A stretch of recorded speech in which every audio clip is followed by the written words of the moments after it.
చాలాగా welcome back to my channel Shah talks. ముందు వీడియోలో మనం అరిసెలు చూసాం కదా, సో ఈ వీడియోలో నేను పప్పు చెక్కలు ఎలా చేసుకోవాలో చూపిస్తాను. సో లేట్ చేయకుండా మనం రెసిపీలోకి వెళ్ళిపోదాం. ఎవరైతే నా ఛానల్ని ఫస్ట్ టైం చూస్తున్నారో please like, share and subscribe to Shah talks.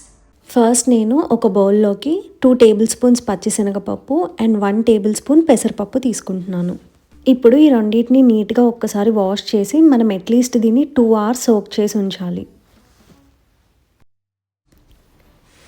And ఒక 2 అవర్స్ తర్వాత 5 to 6 గ్రీన్ చిల్లీస్ అండ్ అలాగే ఒక 2 ఇంచ్ జింజర్ తీసుకొని నీట్గా గ్రైండ్ చేసి పెట్టుకోవాలి. ఒకవేళ మన దగ్గర గ్రీన్ చిల్లీస్ లేవు అంటే ఈవెన్ మనం కారం కూడా యూస్ చేయొచ్చు. ఇప్పుడు ఇంకొక బౌల్లోకి 500 గ్రామ్స్ రైస్ ఫ్లోర్ తీసుకోవాలి. ఇందులోకి కొంచెం సాల్ట్ మన టేస్ట్కి తగ్గట్టు వేసుకుంటే సరిపోతుంది. చాలా లైట్గా కారం వేసుకుంటున్నాను. నేను ఇక్కడ కారం కొంచెమే తీసుకుంటున్నాను బికాజ్ మనం ఆల్రెడీ చిల్లీ పేస్ట్ రెడీ చేసి పెట్టుకున్నాం కదా, కొంచెం సరిపోతుంది. అండ్ అలానే 1 టీ స్పూన్ వాము, 1 టీ స్పూన్ జీలకర్ర అండ్ మనం సోక్ చేసి పెట్టుకున్నాం కదా పెసరపప్పు ఇంకా పచ్చిశనగపప్పు, ఈ రెండింటిని కూడా యాడ్ చేస్తున్నాను ఇందులోకి. అండ్ అలానే కొంచెం ఒక 2 టీ స్పూన్స్ గీ కూడా యాడ్ చేస్తున్నాను.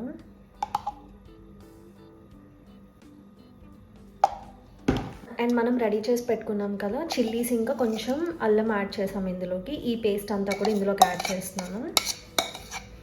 అండ్ నా దగ్గర డ్రై కరివేపాకు ఉంది, సో కరివేపాకుని కొంచెం క్రష్ చేసి వేస్తున్నాను. మీ దగ్గర ఫ్రెష్ కరివేపాకు ఉంటే దాన్ని చిన్న చిన్న పీసెస్గా కట్ చేసుకొని వేసుకున్నా సరిపోతుంది. సో వన్స్ ఇవన్నీ యాడ్ చేసిన తర్వాత మనం దీన్ని నీట్గా మిక్స్ చేయాలి. సో ఇలా మిక్స్ చేసేటప్పుడు చాలా హాట్గా ఉండాలి వాటర్. ఆ వాటర్ని గ్రాడ్యువల్గా కొంచెం కొంచెం యాడ్ చేస్తూ కలుపుకుంటూ ఉండాలి. చేత్తో కలపకండి బికాజ్ ఇవి వాటర్ చాలా వేడిగా ఉంటాయి కదా. ఇలా స్పాచ్లో తీసుకొని కొంచెం కొంచెం తిప్పుతూ యాడ్ చేస్తూ ఉండండి.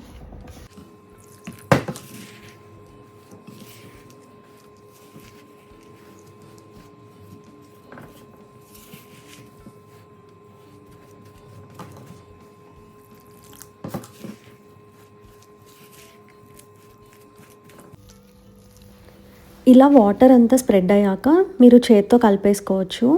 చేత్తో కలుపుకునేటప్పుడు మీకు ఆ కన్సిస్టెన్సీ తెలుస్తుంది. చపాతీ పిండి కంటే మనకు కొంచెం హార్డ్గా ఉంటే చాలు. ఒకవేళ వాటర్ ఎక్కువ డ్రాప్ చేశారు అనిపిస్తే కొంచెం కొంచెం పిండి యాడ్ చేసుకుంటూ మళ్ళీ కలుపుకోవాలి.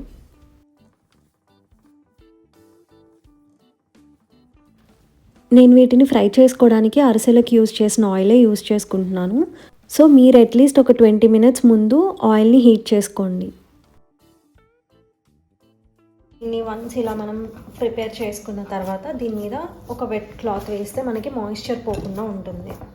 సో దీన్ని మనం ఇప్పుడు ఒక 10 మినిట్స్ ఇలా క్లాత్ కప్పి వదిలేసి తర్వాత ఆయిల్లో ఫ్రై చేయడం స్టార్ట్ చేసుకుందాం. వన్స్ మనకి ఆయిల్ హీట్ అయిన తర్వాత ఇలా పిండిని కొంచెం కొంచెం తీసుకుంటూ రౌండ్గా బాల్స్ చేసుకోండి. ఒకవేళ మీకు చేతికి స్టిక్ అవుతుంది అనిపిస్తే కొంచెం ఆయిల్ కానీ నెయ్యి కానీ చేతికి రాసుకొని ఇలా బాల్స్ చేసుకోండి. వీటిని చేత్తో అయినా షేప్ చేసుకోవచ్చు, లేదంటే పూరీ ప్రెసర్ కూడా యూజ్ చేయొచ్చు. నేనైతే పూరీ ప్రెసర్ యూజ్ చేస్తున్నాను. ఇఫ్ మీరు కూడా నాలాగా పూరీ ప్రెసర్ యూజ్ చేస్తే ఇలా బటర్ పేపర్ కానీ ఏదన్నా ఆయిల్ షీట్ కానీ తీసుకొని నీట్గా కొంచెం గీ ఆర్ ఆయిల్ స్ప్రెడ్ చేసుకోండి. అప్పుడు మనకి పేపర్ నుంచి ఈజీగా సపరేట్ అవుతుంది.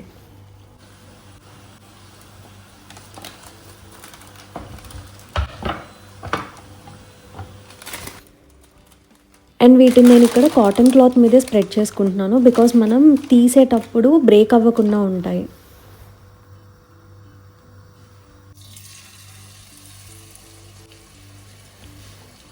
అండ్ అన్నిటినీ ఆయిల్లో ఒకటేసారి వేయకూడదు. ఫస్ట్ మనం ఒకటి వేసిన తర్వాత అది ఆయిల్లో నుంచి పైకి పొంగిన తర్వాతే ఇంకోటి యాడ్ చేసుకోవాలి.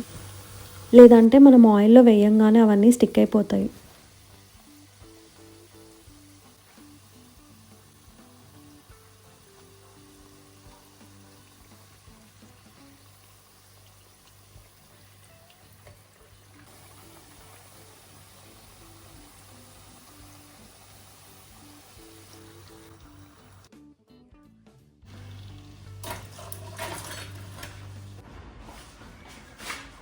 సో ఇవి మనం చేసుకున్న పప్పు చెక్కలు.